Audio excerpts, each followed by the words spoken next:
Baiklah teman-teman, sebelum kita memulai proses belajar daring ini, mendukung dalam doa, kita berdoa. Kita ungkapkan syukur Tuhan, kami mengucapkan kepadamu, sehingga kami boleh berkumpul lagi sebagai mahasiswa maupun dosen, melakukan pembelajaran daring hari ini. Ini engkau berkati kami dosen hari ini, agar pembelajaran daring hari ini bisa. Mulai doa kami di dalam nama Yesus.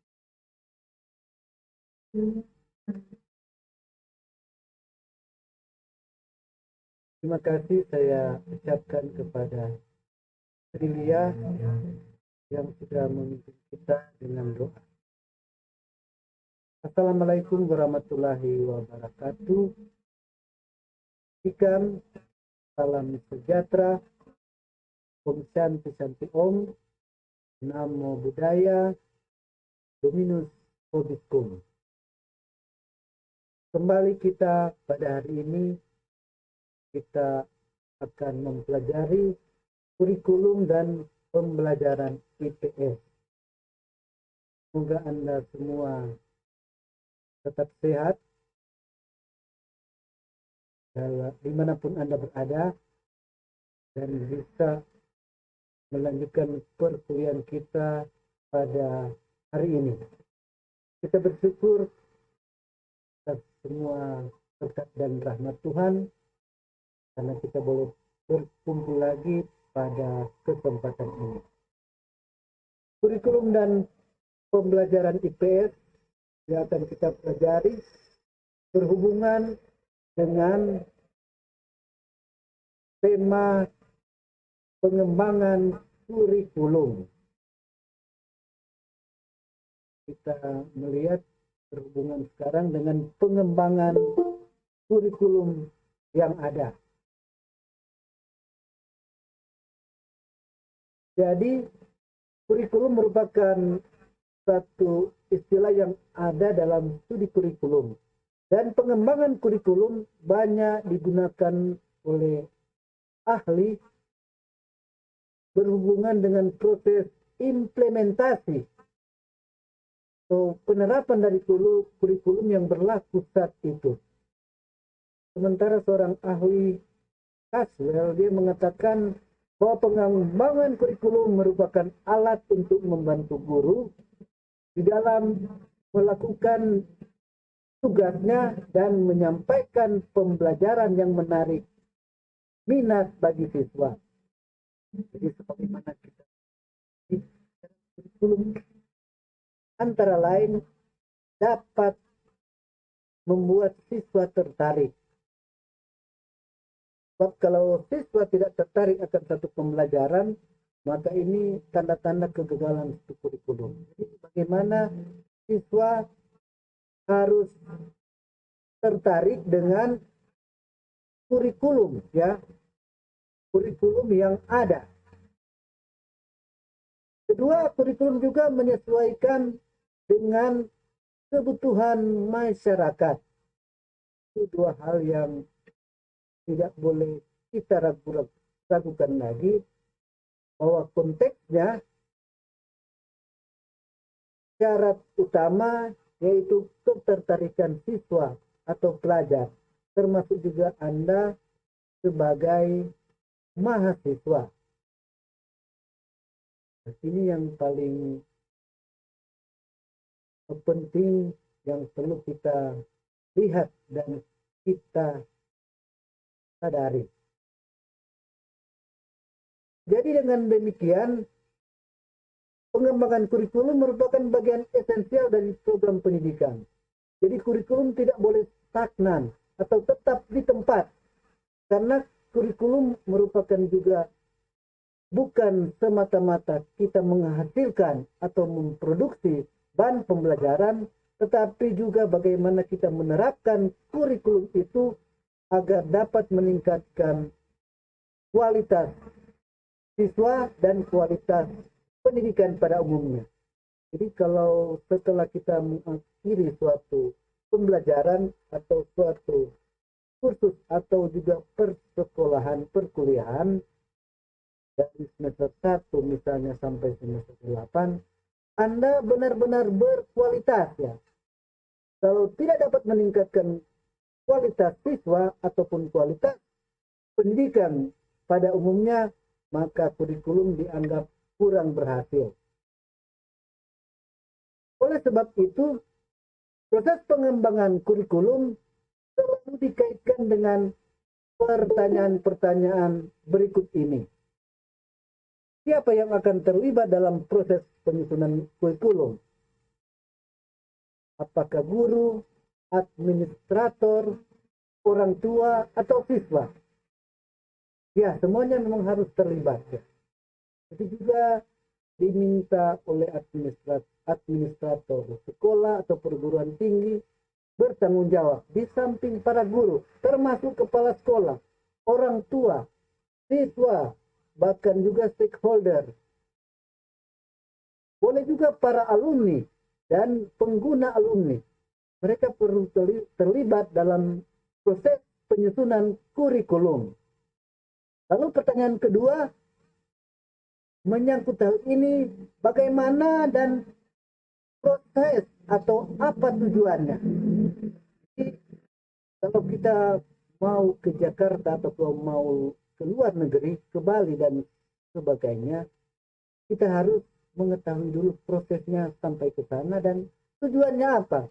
Kalau tidak berarti kita membuang-buang waktu saja.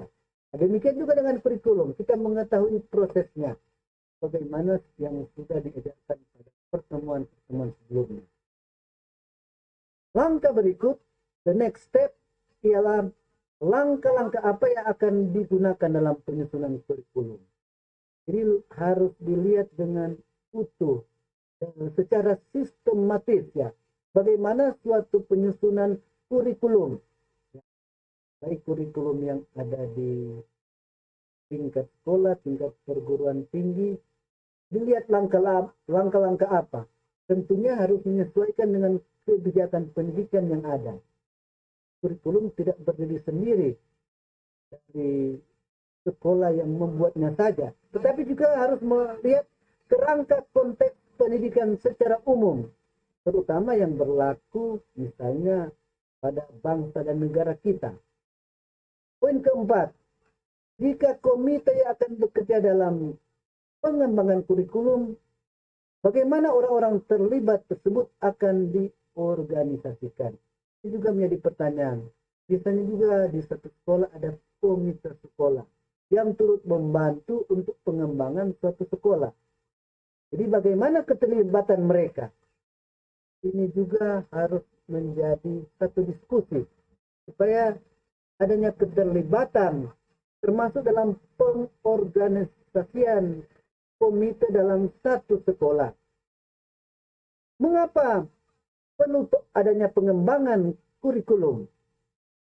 Ya, kalau kita melihat misalnya ada berbagai proses sehubungan dengan pengembangan kurikulum, ya.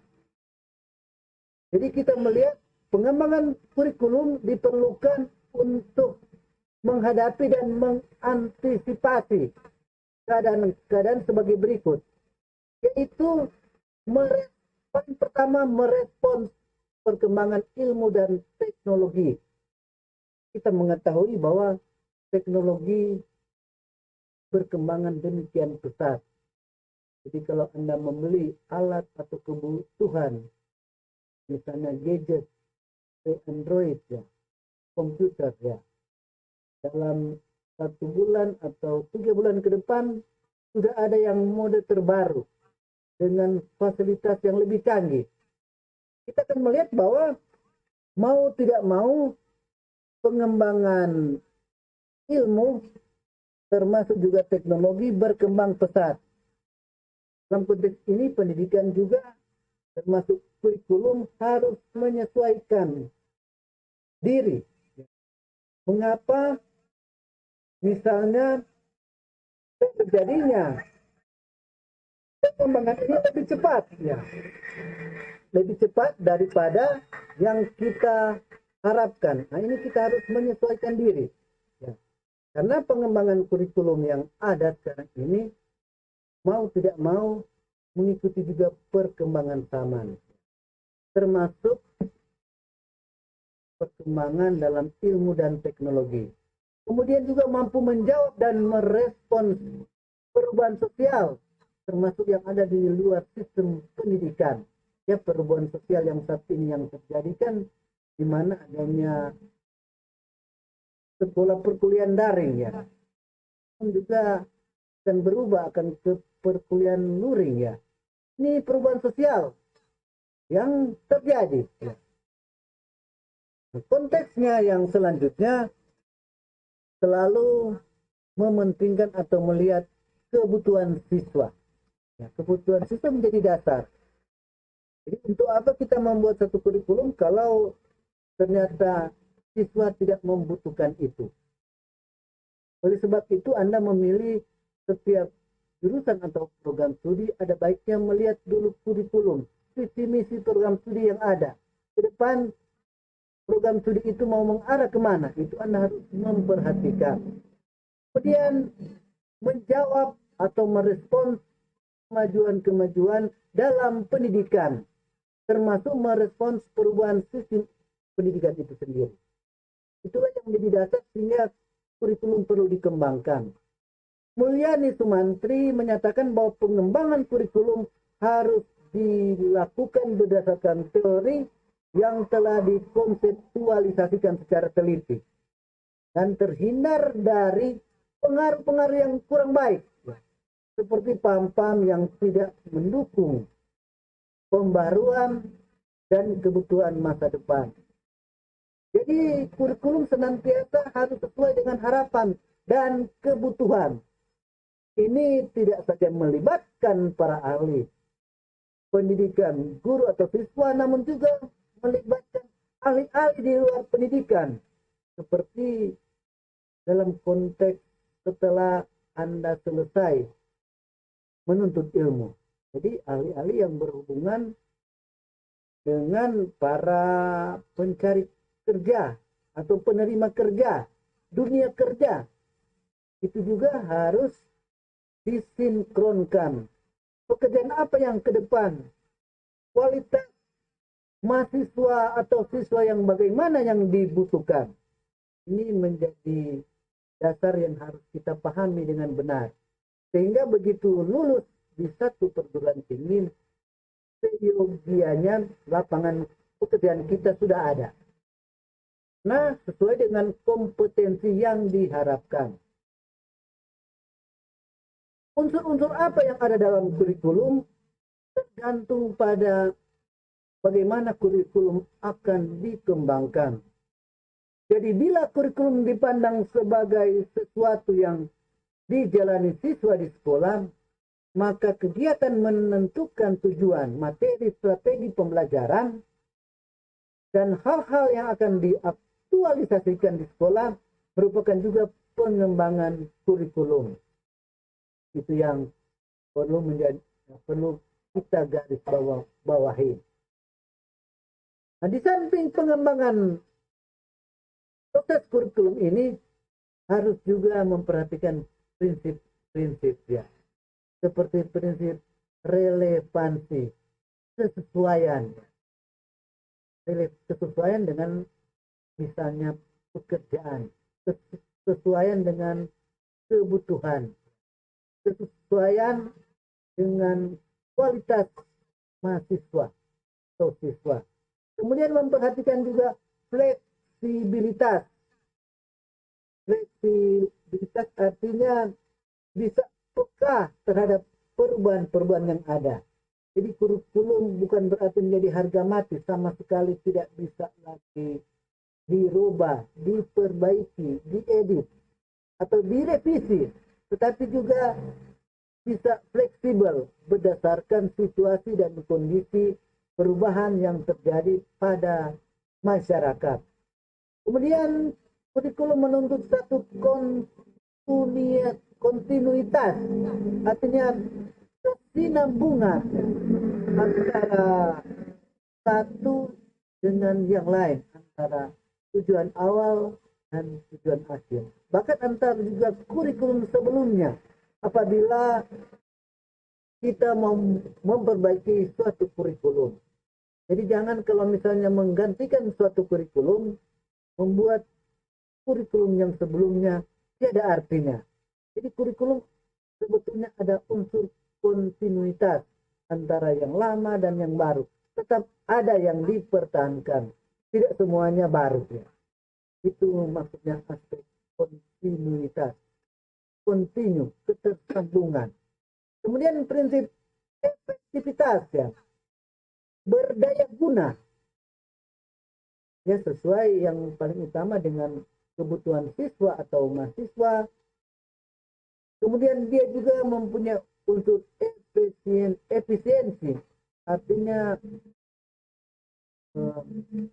yang praktis, yang tepat. Itu menjadi konteks ya. Jadi kalau kurikulum tidak efisien, artinya kita membuang-buang waktu saja untuk mengikuti perkuliahan atau mengikuti kursus. Karena tidak bernilai efisien untuk suatu kurikulum. Dan yang paling terakhir, praktis ya, yang berguna, yang cocok dengan kehidupan kita setiap hari. Dan yang terakhir mempunyai landasan yang kuat ya, mempunyai dasar filosofis ya, dasar pendidikan yang kuat sehubungan dengan pembentukan satu kurikulum. Dan saya mengatakan bahwa landasan yang kuat dalam pengembangan kurikulum yaitu filsafat, sosial, budaya, kemudian siswa atau mahasiswa itu sendiri, dan teori belajar. Itu teori belajar yang pelajari dalam perkuliahan di tempat lain. Ini juga harus memperhatikan, jadi kurikulum harus juga memperhatikan teori atau konsep-konsep belajar ya. Kalau tidak, maka bagaimana seorang mahasiswa atau seorang siswa dapat memahami suatu kurikulum kalau misalnya kurikulum sama sekali tidak didasarkan pada konteks atau teori untuk belajar yang lebih baik.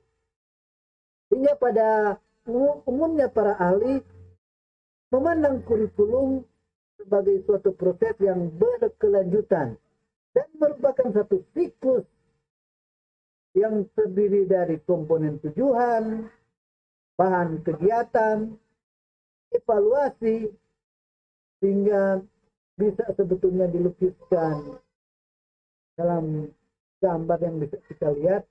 Jadi ada tujuan kurikulum, kemudian ada bahan-bahan, ya, bahan-bahan yang akan digunakan atau materi-materi untuk menunjang satu tujuan. Kemudian ada juga kegiatan. Ya, misalnya pilihan kita saat ini. Dan yang paling akhir ada evaluasi untuk suatu kurikulum. Karena kalau kurikulum itu tidak dievaluasikan, maka kita tidak akan mampu melihat seberapa jauh kurikulum itu bisa berkembang secara benar, atau seberapa jauh kurikulum itu bisa bermanfaat, seberapa jauh kurikulum itu bisa melihat nilai-nilai kebutuhan dari siswa, masyarakat, pengguna lulusan. Itu tidak akan berhasil dengan baik kalau satu kurikulum tidak pernah diadakan evaluasi. Kemudian kita juga melihat dari konsep para ahli, ya, misalnya Miller dan Taylor, menambahkan unsur yang penting dalam pengembangan kurikulum, yaitu apa yang dinamakan dengan orientasi. Ya. Orientasi mengarah pada tiga hal maksudnya, yaitu pengembangan, implementasi, dan evaluasi. Seperti saat ini kita mempelajari tentang pengembangan kurikulum. Dasarnya mengapa suatu perlu pengembangan, karena disesuaikan dengan kemajuan ilmu, teknologi, disesuaikan dengan perubahan zaman, minat siswa, dan sebagainya. Miller dan Seller melukiskan orientasi itu menyangkut 7 aspek ya, seperti perilaku dari sama siswa atau mahasiswa, kemudian disiplin dengan mata pelajarannya, masyarakat, kemudian pengembangan proses kognitif ya, proses pengetahuan yang dipahami, kemudian dalam konteks humanistik ya, kemanusiaan, dan juga transpersonal. Artinya bahwa orientasi ini berhubungan juga dengan antar pribadi, menuju bukan hanya menuju pada pribadi kita, jadi juga menuju pada ke depan di luar dari pribadi kita. Ini transpersonal, karena kan pada dasarnya manusia tidak mengarah pada dirinya sendiri, dia harus berhubungan dengan orang lain. Nah, inilah yang dimaksudkan dengan konsep transpersonal. Orientasi menyangkut pula 6 isi pokok ya. Pertama, tujuan pendidikan. Tujuan pendidikan artinya menunjukkan pada arah kegiatan. Ya. Jadi sebetulnya kalau arah kegiatan kita ke depan mau mengarahkan pada mahasiswa yang berkualitas, berarti tujuan juga pendidikan harus menyesuaikan dengannya. Ini menjadi dasarnya. Kemudian juga menyesuaikan dengan konsepsi tentang anak, jadi pemahaman tentang anak ya, tentang siswa atau mahasiswa. Apakah anak itu merupakan pelaku-pelaku yang aktif atau pasif? Konsep tentang proses belajar yang menyangkut yang tadi, aspek transpersonal, kehidupan batin siswa atau mahasiswa, dan juga perubahan tingkah laku yang terjadi saat sekarang, termasuk juga di masyarakat ataupun dimanapun Anda berada. Ini harus diperhatikan dalam membentuk suatu kurikulum. Jadi zaman yang berbeda, kurikulum pun akan berbeda. Kemudian konsepsi atau pemahaman tentang lingkungan itu mempengaruhi juga pengaturan lingkungan untuk memperlancar belajar. Konteks lingkungan sangat mendukung dengan ketersediaan misalnya jaringan internet ya, karena ketersediaan Anda bisa belajar work from home ya di tempat itu harus juga disesuaikan dengan konsepsi lingkungan ya. Jadi kalau lingkungan tidak mendukung pembelajaran, maka kurikulum juga harus menyesuaikan. Kemudian konsepsi tentang peranan guru. Apakah guru harus lebih otoritatif ya, artinya berkuasa secara penuh ya, tidak pernah melakukan diskusi atau menjawab atau memberikan tuntunan, atau lebih bersifat direktif saja, hanya mengarahkan, atau bagaimana konsep guru atau pemahaman tentang guru sebagai fasilitator. Ini juga akan dipahami dalam konteks kurikulum ini. Kemudian bagaimana belajar itu mampu dievaluasi mengacu pada suatu tes, ujian, entah juga eksperimental lewat banyaknya percobaan yang dilakukan, atau juga bisa yang bersifat terbuka. Ya, ini kita dapat melihat hubungan dengan konteks kurikulum saat ini. Lalu masalah yang terjadi dalam pengembangan kurikulum ya. Ini yang masalah-masalah kita bisa lihat ya. Pertama, bagaimana memilih materi yang diajarkan. Jadi kalau Anda juga menjadi seorang guru, Anda harus melihat yang pertama materi apa yang akan Anda ajarkan. Apa yang akan dilakukan terhadap berbagai pandangan yang bertolak belakang dengan pandangan para pengembang, juga pandangan yang tidak sesuai dengan kondisi zaman, kondisi yang dibutuhkan. Ya, Anda harus menyesuaikan. Bagaimana meyakinkan dan menerapkan kurikulum untuk setiap tingkat pendidikan atau tingkat pembelajaran.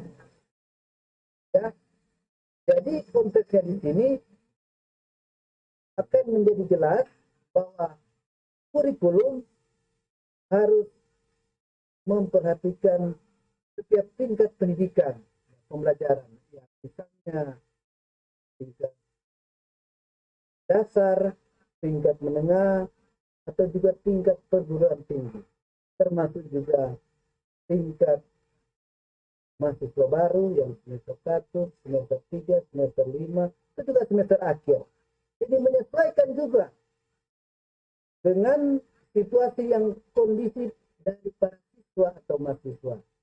Jadi jangan kita sebagai guru mengajarkan hal-hal yang terlalu sulit dicerna oleh pembelajar, oleh siswa atau mahasiswa kita.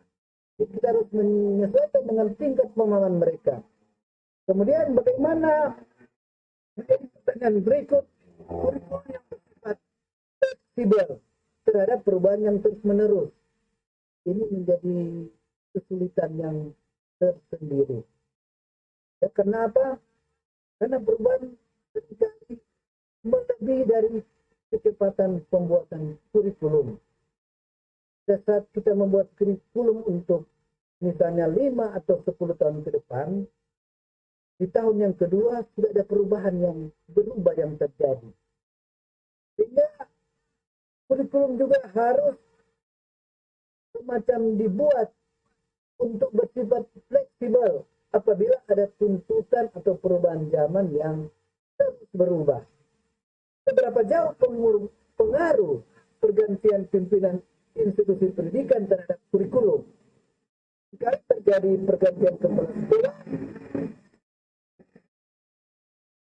pembelajaran berubah, kepemimpinan suatu berubah.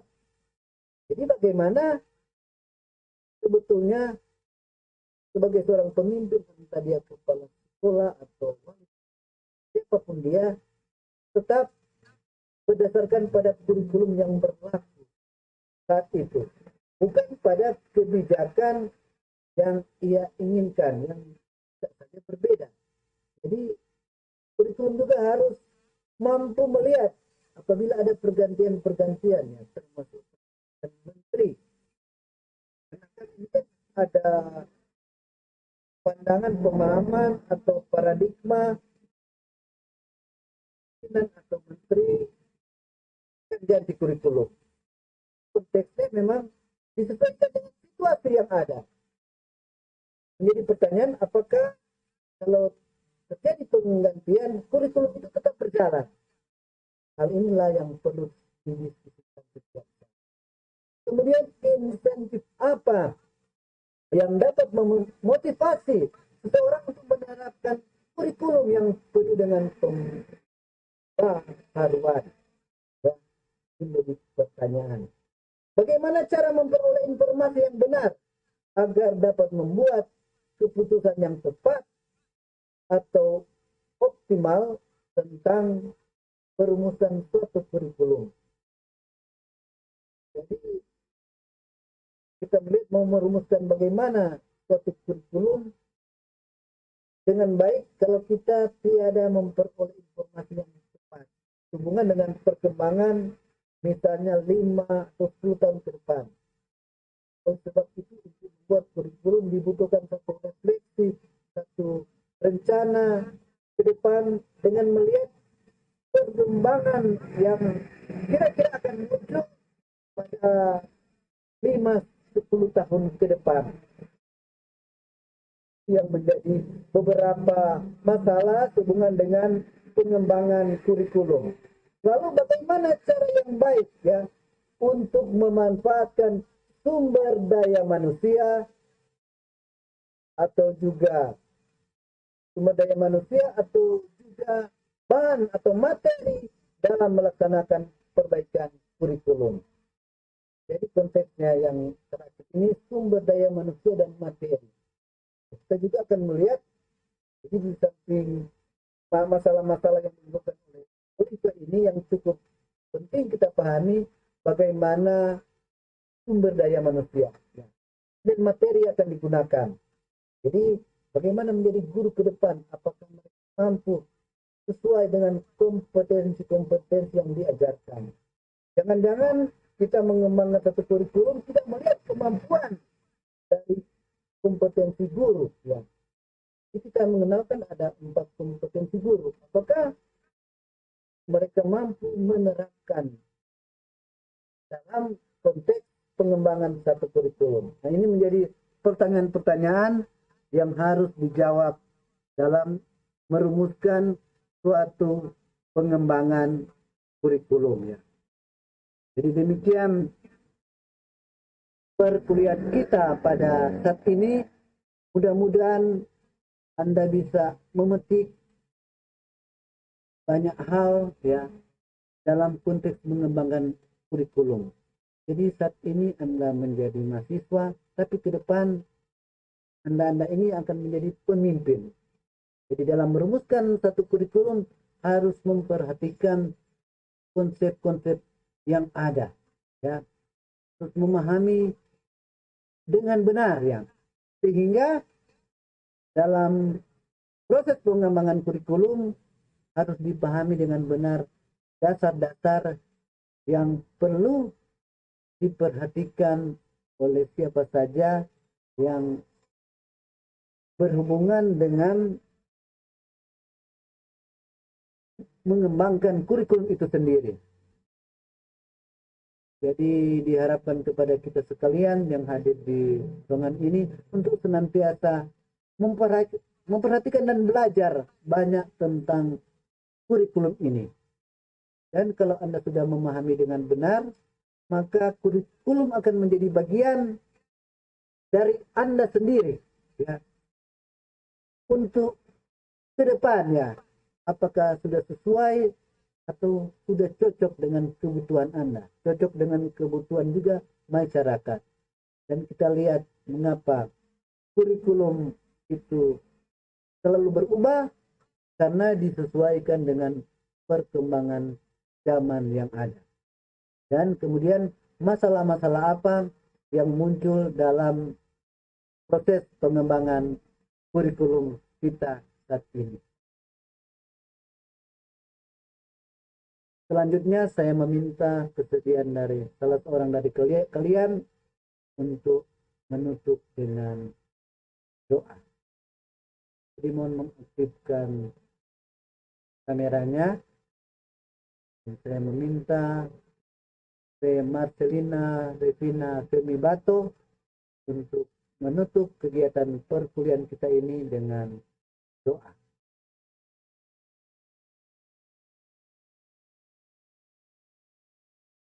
Silakan kepada Marcelina Revina Femibato untuk menutup perkuliahan kita ini dengan doa. Sebelum kita mengakhiri pertemuan kita hari ini, mari kita satu dalam doa. Saya akan berdoa menurut keyakinan dan agama saya yaitu Kristen. Mari kita berdoa.